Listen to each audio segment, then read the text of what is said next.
क्या कभी सोचा है कि पैसे के भी कुछ ऐसे नियम हो सकते हैं जो कहीं लिखे तो नहीं हैं पर हम सबकी जिंदगी को कंट्रोल करते हैं। सच तो ये है कि सदियों से कुछ ऐसे ही अदृश्य नियम चुपचाप ये तय करते आ रहे हैं कि दौलत किसके पास टिकेगी और किसके हाथ से निकल जाएगी। ये एक ऐसा सवाल है जो हम सबके दिमाग में कभी ना कभी जरूर आता है कि आखिर ऐसा होता क्यों है।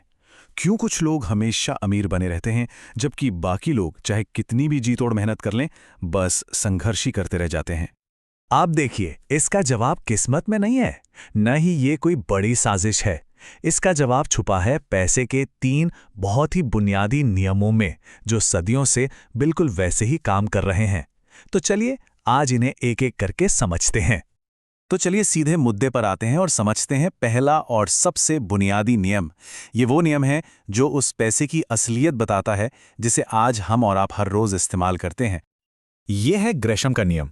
इसे समझने के लिए सदियों पहले चलते हैं, जब सिक्के असली सोने और चांदी के हुआ करते थे। कुछ चालाक राजाओं ने सिक्कों में तांबे जैसी सस्ती धातु मिलाना शुरू कर दिया। अब लोगों को यह समझने में देर नहीं लगी कि कौन सा सिक्का असली है और कौन सा मिलावटी। तो जरा सोचिए उन्होंने क्या किया होगा। उन्होंने असली सोने चांदी के सिक्के तो जमा कर लिए और बाजार में लेन देन के लिए वो मिलावटी यानी खराब सिक्के चलाने लगे। और नतीजा, असली अच्छा पैसा धीरे धीरे चलन से ही बाहर हो गया। और कमाल की बात यह है कि यही नियम आज भी काम कर रहा है, बस इसका रूप बदल गया है। आज का खराब पैसा क्या है? आसानी से मिलने वाला कर्ज और लगातार बढ़ती महंगाई। और यही खराब पैसा हमारे अच्छे पैसे को, यानी हमारी मेहनत की बचत और हमारे फाइनेंशियल डिसिप्लिन को सिस्टम से बाहर धकेलता जा रहा है। खुद ही सोचिए, जब लोन लेना बेहद आसान हो जाए और बैंक में रखे पैसे की कीमत हर साल घटती चली जाए, तो कौन अपनी मेहनत की कमाई को बचाकर रखना चाहेगा? लोग बचत करने के बजाय उस सस्ते कर्ज से जोखिम भरे निवेश और सट्टेबाजी की तरफ भागने लगते हैं। तो ठीक है, पहले नियम से हमें ये पता चला कि पैसे की क्वालिटी कैसे गिरती है। पर अब सवाल यह है कि जब ये नया खराब पैसा सिस्टम में आता है तो ये सबसे पहले जाता किसके पास है? यहीं पर आता है हमारा दूसरा नियम। यह है कैंटिलन प्रभाव। इसे ऐसे समझिए कि जब बारिश होती है तो हर खेत को बराबर पानी नहीं मिलता। जो खेत नदी के सबसे पास है वो सबसे पहले और सबसे ज्यादा भीगता है। पैसे का भी बिल्कुल यही हाल है। जब भी इकोनॉमी में नया पैसा डाला जाता है तो उसका असर इस बात पर निर्भर करता है कि वो सबसे पहले किसके हाथों में पहुंचता है। ये स्लाइड इस पूरी प्रक्रिया को एकदम साफ साफ दिखाती है।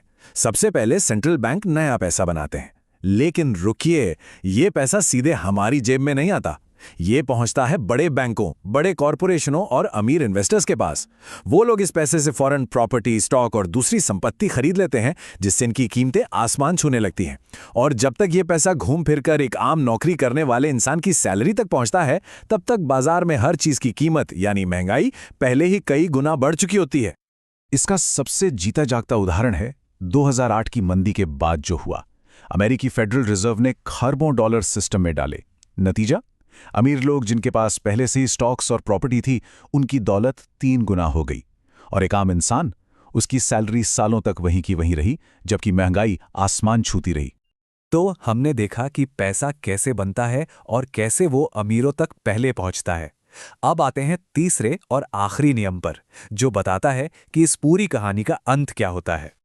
यह है पारेटो का सिद्धांत, जिसे 80-20 का नियम भी कहते हैं। 1896 में एक इकोनॉमिस्ट विल्फ्रेडो पारेटो ने एक अजीब चीज नोटिस की। उन्होंने देखा कि इटली की 80% जमीन सिर्फ 20% लोगों के पास थी।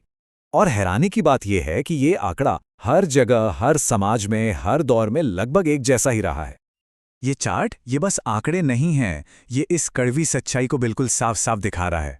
दुनिया की 80% दौलत सिर्फ 20% आबादी के कंट्रोल में है, जबकि बाकी की 80% आबादी बची हुई 20% दौलत पर गुजारा कर रही है। तो यहाँ सबसे ज़रूरी बात जो समझने वाली है वो ये है कि ये सिस्टम सिर्फ मेहनत करने वालों को इनाम नहीं देता, ये उन लोगों को इनाम देता है जो इन नियमों को समझते हैं। असल में ये मेहनत का नहीं, समझ का खेल है। तो चलिए अब इन तीनों धागों को जोड़कर पूरी तस्वीर देखते हैं कि यह सिस्टम असल में एक साथ मिलकर काम कैसे करता है। तो इसे ऐसे जोड़कर देखिए, ग्रेशम का नियम सस्ते कर्ज और महंगाई वाला खराब पैसा बनाता है। फिर कैंटिलन प्रभाव उस पैसे को सबसे पहले अमीरों की तरफ बहा देता है।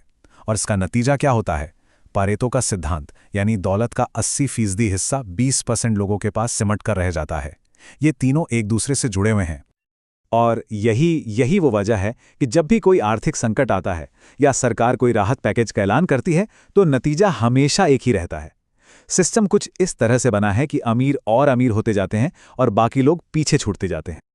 अब ये नियम सुनने में भले ही अनफेयर लगे, लेकिन ये कोई साजिश नहीं है।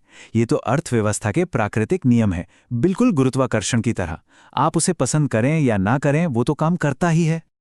तो इन सब बातों का मतलब क्या है? देखिए, हम इन नियमों को बदल नहीं सकते, ये सिस्टम के डीएनए में है। लेकिन अगर हम इन्हें समझ लें, अगर हम पैसे के बहाव की दिशा को पहचान लें, तो हम उसके खिलाफ तैरने की बजाय उसके साथ तैर सकते हैं। तो असली सवाल ये नहीं है कि सिस्टम अनफेयर है। असली सवाल तो ये है कि क्या हम इस खेल के नियमों को सीखने के लिए तैयार हैं?